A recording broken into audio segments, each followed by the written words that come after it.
Kanha national park में हमने दोपहर 3 बजे का सफारी बुक किया था और 3 बजे से पहले हम वहां पहुंच गए।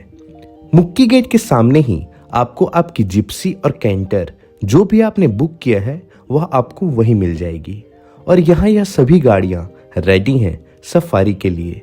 चलिए देखते हैं सफारी में आज हमें क्या क्या देखने को मिलता है और बाघ के दर्शन होते हैं कि नहीं। लेकिन सफारी में जाने से पहले जान लेते हैं कान्हा के बारे में।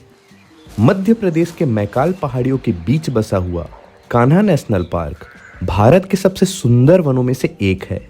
कान्हा नेशनल पार्क मध्य प्रदेश के मंडला और बालाघाट जिलों के बीच स्थित है। यह 940 स्क्वायर किलोमीटर में फैला सेंट्रल इंडिया के सबसे बड़े टाइगर रिजर्व में से एक है।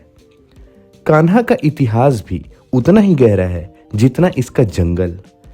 पहले यह एरिया गौड़ और बैगा जनजातियों का आवास स्थल था, जिसे सन 1930 में हेलोन और बंजर नाम के 2 वन्यजीव अभयारण्य बनाया गया और 1 जून 1955 में कान्हा को कान्हा नेशनल पार्क का दर्जा मिला। सन 1973 में भारत सरकार के प्रोजेक्ट टाइगर के तहत इसे टाइगर रिजर्व बनाया गया, जहां वर्तमान में 100 से भी अधिक टाइगर मौजूद हैं। कान्हा का जंगल वन्य जीवों और वनों दोनों के ही हिसाब से समृद्ध है। यह साल के पेड़, साजा और कई अन्य महत्वपूर्ण इमारती लकड़ियां भी प्राप्त होती हैं। यह जंगल केवल पेड़ पौधों का संग्रह नहीं बल्कि एक जीवित इकोसिस्टम है। मुक्की गेट से एंट्री लेते हुए हमारी सफारी स्टार्ट हो गई और सबसे पहले हमें दिखाई दिया बारहसिंगा। कुछ दशक पहले भारत में बारहसिंगा को विलुप्त प्रजातियों की श्रेणी में रखा गया था, जिसे कान्हा ने दोबारा जीवन दिया। पूरे भारत में कान्हा एकमात्र ऐसा स्थान है जहां हार्ट ग्राउंड बारहसिंगा पाए जाते हैं।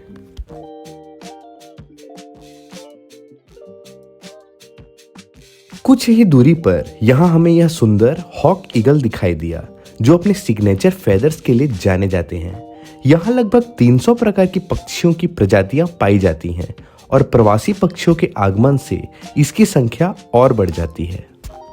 सफारी के दौरान आपको आपके गाइड कान्हा की और यहाँ के जीवों की संपूर्ण जानकारी देते हैं और इसके साथ ही आपको क्या सावधानी रखनी है यह भी बताते हैं।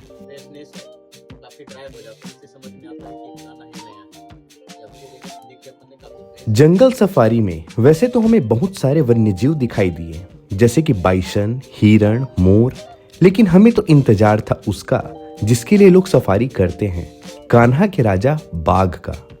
मेरा तो मानना है कि जंगल सफारी तभी पूरी होती है जब आपको बाघ दिखाई दे, जिसकी वजह से आप यहाँ आए हैं। उसके बिना सफारी अधूरी सी लगती है। पर यह किस्मत वाली बात है, कभी कभी आपको इतने अच्छे से बाघ दिखाई देंगे कि आपको यकीन नहीं होगा और कभी कभी सफारी खत्म होते तक बाघ दिखाई ही नहीं देते। इतने बड़े जंगल में बाघ का दिखना और उसे खोजना आसान नहीं होता। हमारे गाइड ने हमें बताया कि बाघ जहां से भी गुजरते हैं वहां बंदर, पक्षी, हिरण आदि सभी जीव अन्य जीवों को आवाज निकालकर अलर्ट भेजते हैं और गाइड इसी आवाज को सुनकर यह अंदाजा लगाते हैं कि बाघ कहाँ है और इस आवाज को वह कॉलिंग कहते हैं। हमारी किस्मत अच्छी थी, कुछ ही देर में हमें कॉलिंग मिली और हम वहीं रुक गए। हरे घास और पेड़ पौधों के बीच से अपनी शाही चाल और अंदाज में धीरे धीरे जंगल का राजा हमारे सामने आया। ना कोई डर, ना कोई झिझक, इतने सारी गाड़ियों के सामने भी यह बाघ बेझिझक वहीं रुक गया, जैसे कोई सेलिब्रिटी पोज दे रहा हो। यही शाही अंदाज, शक्ति और साहस ही तो बाघ को जंगल का राजा बनाता है। यह सफारी का वह अनुभव है जो आपके यादों के पिटारे में हमेशा के लिए कैद रहेगा। यह एक ऐसा सुखद अनुभव है जो आपको प्रकृति और इसके सुकून का असली अनुभव देगा। हमारी सफारी खत्म हुई, दोस्तों के साथ यहाँ बिताया गया हर एक पल यादगार रहा। कान्हा किसली की यह यात्रा आपको प्रकृति से मिलने का अनुभव कराती है। अपने दोस्तों के साथ, फैमिली के साथ या अकेले, आप जब भी कान्हा आए सिर्फ देखने नहीं, महसूस करने आए। यहाँ की वादियां, यहाँ के जंगल और ये शानदार जीव आपके जीवन को तरोताजा कर देगी और एक सुखद एहसास दिलाएगी। मिलते हैं हम अपने अगले वीडियो में, तब तक के लिए बाय, टेक केयर।